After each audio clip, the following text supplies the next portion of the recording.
Welcome to the whistle hit list படத்தோட review தான் நம்ம இந்த வீடியோல பார்க்க போறோம்.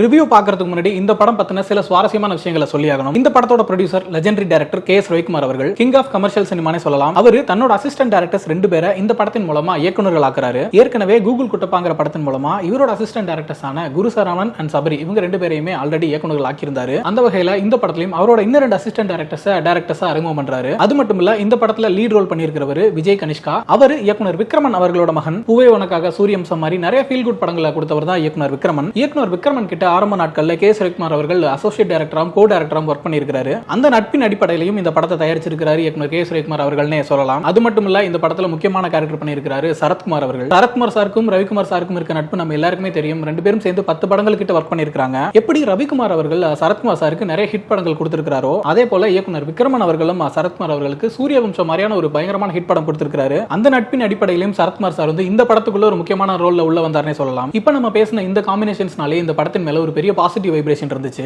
மோர் ஓவர் படத்தோட ட்ரைலருமே ரொம்ப இம்ப்ரெசிவா தான் இருந்துச்சு. ஒரு இன்ட்ரெஸ்டிங்கான படமா இருக்கும் அப்படிங்கிற ஒரு எதிர்பார்ப்பையுமே ஏற்படுத்தி இருந்துச்சு. இப்படியான எக்ஸ்பெக்டேஷன்ஸோட இந்த படத்துக்கு போன நமக்கு இந்த படம் என்ன மாதிரியான ஒரு எக்ஸ்பீரியன்ஸ் கொடுத்துச்சு, எந்த அளவுக்கு என்டர்டெயின் பண்ணுச்சு அப்படிங்கறத டீடைலா பார்க்கலாம். இந்த படத்தோட ஒன்லைன் பத்தி பார்த்தோம்னா, ஒரு கொடூரமான சைக்கோ கில்லர் ஒரு சாதாரண அப்பாவியான பையனோட குடும்பத்தை கடத்தி வச்சுக்கிட்டு நான் சொல்றதெல்லாம் நீ செஞ்சா மட்டும்தான் நான் உங்களை விடுவேன் அப்படின்னு சொல்லி மிரட்டினானா என்னென்ன விஷயங்கள் நடக்கும் அப்படிங்கறதா இந்த படத்தோட ஒன்லைன். இந்த நாள் நம்ம 2 பேருக்கும் மறக்க முடியாத நாளா இருக்க போகுது.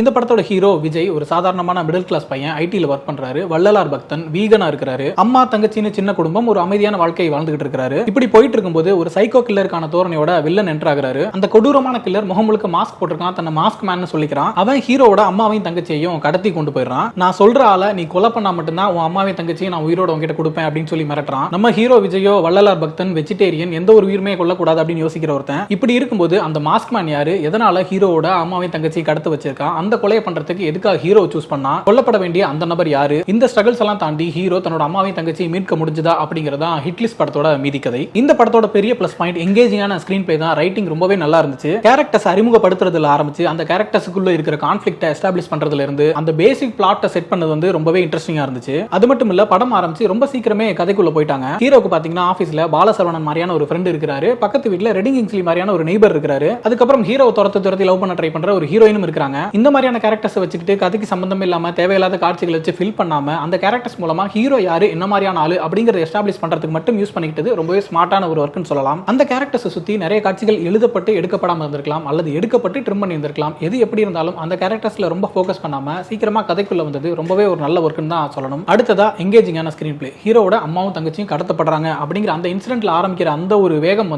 அதுக்கப்புறம் குறையவே இல்லை. அடுத்தடுத்து நடக்கக்கூடிய விஷயங்கள் பயங்கர எங்கேஜிங்கா இருக்கு, இன்ட்ரெஸ்டிங்கா இருக்கு. நம்மளால எதுவுமே யூகிக்க முடியல அப்படின்னு தான் சொல்லணும். அடுத்தடுத்து வரக்கூடிய காட்சிகள் பிரெடிக்ட் பண்ற மாதிரி இருக்க கூடாது அப்படிங்கிறதுக்காக வெறுமனே ஷாக் வேல்யூஸ்க்காக காட்சிகள் எழுதாம ரொம்பவே கன்வின்சிங்கா, அதே நேரத்துல இது என்னவா இருக்கும் அப்படிங்கிற ஒரு கன்ஃபியூஷனையுமே மெயின்டைன் பண்ணிட்டே போனது ஸ்கிரீன் பிளேயோட மிகப்பெரிய ஸ்ட்ரென்த் தான் சொல்லணும். அடுத்ததா கேரக்டர் டிசைன். இந்த படத்துல 4 முக்கியமான கேரக்டர்ஸ் இருக்காங்க. First hero Vijay. நம்ம ஏற்கனவே சொன்ன மாதிரி ஒரு வள்ளலார் பக்தன், எந்த உயிர்களுக்கும் தீங்கு விளைவிக்க கூடாது அப்படின்னு நினைக்கிற ஒரு வீகன், ரொம்ப அப்பாவியான ஒருத்தர். அப்படியான ஒருத்தர் இப்படியான ஒரு சிக்கலுக்குள்ள மாட்டிக்கிட்டாருன்னா என்ன நடக்கும் அப்படிங்கிற அந்த கான்ஃபிளிக்டே ரொம்ப இன்ட்ரெஸ்டிங்கா இருந்துச்சு. இப்படி சாஃப்ட் அண்ட் காமா இருக்கக்கூடிய ஒருத்தருக்கு எக்ஸ்ட்ராடினரியான சிச்சுவேஷன்ஸ் வருது. எந்த உயிருமே கொல்லக்கூடாதுன்னு நினைக்கிற ஒருத்தர் ஒரு கோழியை கொடூரமா வெட்ட சொல்றாங்க. அதுக்கப்புறம் அந்த ஏரியால இருக்க மிகப்பெரிய கேங்ஸ்டரோட வீட்டுக்குள்ள போயிட்டு அவர்கிட்ட ஒரு விஷயம் பண்ண சொல்றாங்க. இந்த மாதிரி இமேஜினே பண்ண முடியாத சிச்சுவேஷன்ஸ் எல்லாம் அந்த கேரக்டருக்கு வரும்போது பாக்குற நமக்கு பயங்கர எக்ஸைட்மென்ட் கிரியேட் ஆகுது. அடுத்ததா காலிங்கிற கேங்ஸ்டர் நார்த் மெட்ராஸ்ல இருக்கக்கூடிய ஒரு முக்கியமான ரவுடி. கவர்மெண்ட்டுக்காகவும் கார்ப்பரேட்டுக்காகவும் 36 கொலைகள் கிட்ட பண்ணியிருக்காரு. இப்ப அவங்களுக்கு அவர் தேவைப்படல அப்படிங்கிறதுக்காக அவரை போலீஸ் கிட்ட பிடிச்சு கொடுக்குற வேலையை பாக்குறாங்க. அவருக்கு நம்ம கார்ப்பரேட்டுக்காகவும் கவர்மெண்ட்டுக்காகவும் இவ்வளவு கொலைகள் பண்ணிருக்கோம், எவ்வளவோ மறைமுகமான வேலைகள் செஞ்சிருக்கோம். ஆனா நமக்கு கமிஷன் கொடுக்குறாங்களே தவிர்த்து பார்ட்னரா சேர்த்துக்க மாட்டேங்கிறாங்க, எந்த இடத்துலயுமே நம்மள ஈக்குவலா ட்ரீட் பண்ண மாட்டேங்கிறாங்க அப்படிங்கிற ஒரு கோபமும் இருக்கு. அப்படியான சிச்சுவேஷன்ல அந்த சர்க்கிளுக்கு ஏசிபியா ஜாயின் பண்றாரு யாழ்வேந்தன். சரத்குமார் அவர்கள் பண்ணிருக்க கேரக்டர். சரத்குமார் அந்த கேங்ஸ்டர் போய் வான் பண்ணிட்டு வராரு. இதுக்கப்புறம் இந்த மாதிரி வேலைகள் எதுவும் பண்ணக்கூடாது, உன் கேஸ் எல்லாம் தூசி தட்ட சொல்லிட்டாங்க, ஒழுங்கா இருந்துக்கிறதா உனக்கும் நல்லது எல்லாருக்கும் நல்லது அப்படிங்கிற மாதிரி வான் பண்ணிட்டு வராரு. சோ இந்த 3 கேரக்டர்ஸ் சுத்தி ஏதோ ஒன்று நடக்க போகுது அப்படின்னு யோசிச்சுட்டே இருக்கும்போது புதுசா வராரு மாஸ்க் மேன். ஒரு கொடூரமான சைக்கோ கில்லர். கொலை பண்றதுக்கு நிறைய புது மெத்தட்ஸ் எல்லாம் கண்டுபிடிச்சிட்டு இருக்காரு. ஆப்போசிட்ல இருக்கவங்க கிட்ட மைண்ட் கேம் பிளே பண்ணி எமோஷனலா அட்டாக் பண்ணி பயங்கரமான வேலைகள் எல்லாம் பண்றாரு. இந்த 4 முக்கியமான கேரக்டர்ஸோட கேரக்டரைசேஷனும் அந்த 4 கேரக்டர்ஸும் எந்த புள்ளியில இணையுது அப்படிங்கிற ஸ்கிரீன் பிளே எங்கேஜ்மெண்ட் தான் இந்த படத்தோட மிகப்பெரிய பலம்னே சொல்லணும். பொதுவா இந்த மாதிரி சைக்கோ கில்லர் படங்களுக்கோ அல்லது த்ரில்லர் படங்களுக்கோ வந்து இந்த ஃபர்ஸ்ட் ஹாஃப் அல்லது செகண்ட் ஹாஃப்ல பாதி வரைக்கும் அப்படிங்கிறது ரொம்பவே ஒரு எங்கேஜிங்கான ஸ்கிரீன் பிளேயோட தான் இருக்கணும்னு எதிர்பார்ப்பாங்க. அடுத்தடுத்து நடக்கக்கூடிய விஷயங்கள் என்ன, யார் எதுக்காக என்ன பண்றாங்க அப்படிங்கிற நிறைய கேள்விகள் எழுப்பிட்டு இருக்க மாதிரி ஒரு சுவாரஸ்யமான திரைக்கை இருக்குது ரொம்பவே முக்கியம். என்னதான் சுவாரஸ்யமாவே இருந்தாலும் அந்த முக்கியமான கேரக்டர் யாரு, எதனால அந்த விஷயங்கள்லாம் பண்ணாங்க, அவருக்கு என்ன நடந்துச்சு அப்படிங்கிற ஃபிளாஷ்பேக்கும் இந்த மாதிரி படங்களுக்கு ரொம்பவே முக்கியம். அது கன்வின்சிங்கா இருந்தா மட்டும்தான் இது வரைக்கும் நம்ம பார்த்துக்கிட்டு இருந்த படம் நமக்கு ஒர்க் அவுட் ஆகும். அந்த வகையில இந்த படத்துல ஒரு எமோஷனல் ஏரியால டிராவல் பண்ணியிருக்காங்க, அதுவும் ரொம்பவே நல்லா ஒர்க் அவுட் ஆயிருக்கு. அந்த விஷயங்கள் எதை பத்தி பேசினாலும் அது ஸ்பாயிலர் ஆயிடும் அப்படிங்கறனால அதை மட்டும் ஸ்கிப் பண்ணிடுறேன். அடுத்ததா பெர்ஃபார்மன்ஸ் பத்தி பார்க்கலாம். ஹீரோவா பண்ணியிருக்கிற விஜய் கனிஷ்கா, அவருக்கு இது ஃபர்ஸ்ட் படம் மாதிரியே தெரியல, அவ்வளவு எக்ஸலண்டா பண்ணியிருக்காரு. ஒரு இன்னசென்ட் பாயா இருக்கிறதா இருக்கட்டும், அதுக்கப்புறம் அவருக்கு ஒரு எக்ஸ்ட்ராடினரியான சிச்சுவேஷன் வருது அப்படின்னதும் அந்த இடத்துல பிரேக் ஆகி டிரான்ஸ்ஃபார்ம் ஆகிறதா இருக்கட்டும், இந்த மாதிரி எல்லா வேரியேஷன்ஸ்லயுமே ரொம்ப அழகா பெர்ஃபார்ம் பண்ணியிருக்காரு. அதுலயும் குறிப்பா எந்த உயிர்களுக்கும் தீங்கு செய்யக்கூடாது அப்படின்னு நினைச்சுக்கிட்டு இருக்கிற அவரை வந்து ஒரு கோழியை கொடூரமா வெட்டி கொள்ள சொல்றாங்க. அதை பண்ணவே மாட்டேன் அப்படின்னு இருக்கிற அவர் வந்து ஒரு கட்டத்துல அதை பண்ணலனா என்ன நடக்கும் அப்படிங்கிற கான்சிக்வன்சஸ் புரிஞ்சதுக்கு அப்புறம்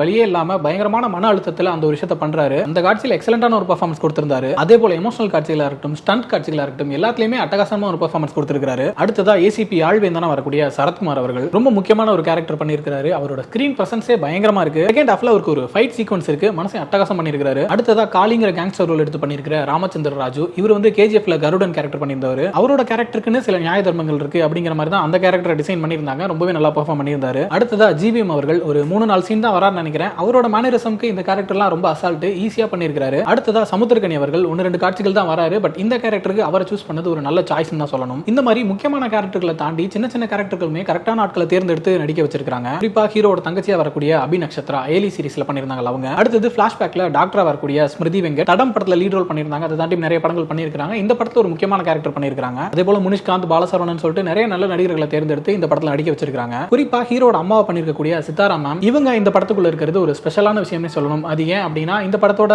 ஹீரோ விஜய் கனிஷ்கா, அவரோட அப்பா விக்ரமனோட முதல் படம் புது வசந்தம், அதுல வந்து ஃபீமேல் லீடா பண்ணிருந்தவங்க சித்தாரா மேடம் தான். விக்ரமன் சாரோட முதல் படத்துல நடிச்சிருந்த சித்தாரா மேடம் அவரோட பையனோட முதல் படத்திலையும் அவருக்கு அம்மாவை நடிச்சிருக்காங்க அப்படிங்கிறது ஒரு அழகான விஷயம் தானே. இந்த படத்தோட செகண்ட் ஹாஃப்ல சில எமோஷனலான விஷயங்கள்லாம் டீல் பண்ணிருந்தாங்கன்னு சொல்லியிருந்தோம் இல்லையா, அதெல்லாமே சொன்னோம்னா ஸ்டோரி ரிவீல் ஆயிரும். பட் அதுல எனக்கு பிடிச்சிருந்த ஒரு சில விஷயங்களை மட்டும் சொல்றேன். இதுல ஒரு முக்கியமான டாக்டர் கேரக்டருக்கு அனிதான்னு பேர் வச்சிருந்தாங்க. அதே போல நீட்டுக்கு எதிரான சில வசனங்களும் இந்த படத்துல இருந்துச்சு. ஒரு முக்கியமான நெகட்டிவ் கேரக்டர் டாக்டர் அனிதா கிட்ட சொல்றாரு, உங்களை எல்லாம் இதுக்குள்ளே விடக்கூடாதுன்னு ஒரு முக்கியமான எக்ஸாம் ஒன்று ரெடி பண்ணிட்டு இருக்கோம், அதையெல்லாம் தாண்டி உள்ள வந்துடுறீங்கல்ல அப்படின்னு பேசுறாரு. அடுத்து டெக்னிக்கலா பார்க்கும்போது இந்த படத்தை ஒரு விஷுவலி இன்ட்ரெஸ்டிங்கான ஃபிலிமா காட்டியிருக்காரு cinematographer K Ramcharan. North Madras, south Madras, day night, indoor outdoor, இந்த மாதிரி எல்லா ஆஸ்பெக்ட்லயுமே இன்ட்ரெஸ்டிங்கான விஷுவல்ஸ் வந்து கிரியேட் பண்ணியிருக்காரு. அதே போல இந்த படத்தை ஒரு எங்கேஜிங்கான படமா மாத்துறதுக்கு ஜான் ஆப்ரஹாமோட எடிட்டிங் ரொம்பவே ஹெல்ப் பண்ணிருக்கு. சி சத்யா அவர்களோட மியூசிக் இந்த படத்தை படம் முழுக்கவே எங்கேஜிங்கா வைக்கிறதுக்கு என்னென்ன ஃபேக்டர்ஸ் பண்ணணுமோ அது எல்லாத்தையுமே பண்ணிருக்கு. இந்த படத்துல ரொம்பவே இம்ப்ரெசிவா இருந்த இன்னொரு விஷயம் stunt choreography. Vicky and Phoenix Prabhu இந்த படத்துக்கு ஆக்ஷன் கோரியோகிராஃபி பண்ணியிருக்காங்க. ரொம்ப இன்ட்ரெஸ்டிங்கான 2 ஃபைட்ஸ் இருக்கு. வெறுமனே சண்டைகளா இல்லாம அந்த ஆக்ஷன் வந்து பயங்கரமா கம்போஸ் பண்ணி கோரியோகிராஃப் பண்ணியிருந்தாங்க. எந்த வம்பு தும்புக்கும் போகாத ஒரு அப்பாவி இளைஞன் வந்து ஒரு பயங்கரமான கேங்ஸ்டர் அடிக்க போறான் அப்படிங்கிறப்போ டைரக்டா அவங்க 2 பேரும் அடிச்சுக்கிற மாதிரி வைக்காம அந்த பிரஷர் அவனுக்குள்ள கொஞ்சம் கொஞ்சமா வந்து வேற வழி இல்லாம என்னென்ன மாதிரி விஷயங்கள் பண்ணி அவர் அடிக்கிறான் அப்படின்னு வந்து கம்போஸ் பண்ணியிருந்தது ரொம்பவே இன்ட்ரெஸ்டிங்கா இருந்துச்சு. அதே போல செகண்ட் ஹாஃப்ல வர சரத்குமார் சாரோட ஃபைட்டுமே அதையுமே பயங்கரமா பண்ணியிருந்தாங்க. அடுத்ததா ஆர்ட் டைரக்டர் அருண் சங்கர் துரை, இந்த மாஸ்க் மேன் இருக்கக்கூடிய இடம் ஒரு மிஸ்டீரியஸான இடம், அந்த இடத்தோட செட்டா இருக்கட்டும், அவர் கொல்றதுக்கு என்னென்ன மாதிரியான ப்ராப்பர்ட்டிஸ்லாம் யூஸ் பண்ணிட்டு இருக்காரு அந்த மெத்தட்ஸா இருக்கட்டும், அடுத்ததா கேங்ஸ்டர் காளியோட வீடு, இந்த மாதிரி எல்லா இடங்களையுமே ரொம்ப இன்ட்ரெஸ்டிங்கா கிரியேட் பண்ணியிருந்தாரு. சோ ஹிட் லிஸ்ட் ஓவராலா எங்கேஜிங் அண்ட் இன்ட்ரெஸ்டிங் ஃபிலிமா தான் இருந்துச்சு. செகண்ட் ஹாஃப்ல வரக்கூடிய அந்த எமோஷனல் சீன்ஸ் வந்து கன்வின்ஸ் ஆகிறத பொறுத்து தான் இந்த படம் எந்த அளவுக்கு ஒர்க் அவுட் ஆகுது அப்படிங்கறத நம்ம சொல்லி ஆகணும். எனக்கு அந்த விஷயங்கள் கன்வின்சிங்கா தான் இருந்துச்சு. ஒரு சிலர் கன்வின்சிங் ஆகாம கூட இருந்திருக்கலாம். நீங்களும் படம் பாருங்க, படம் பத்தின உங்களோட ஒப்பீனியன் என்ன அப்படிங்கறத கமெண்ட்ல சொல்லுங்க.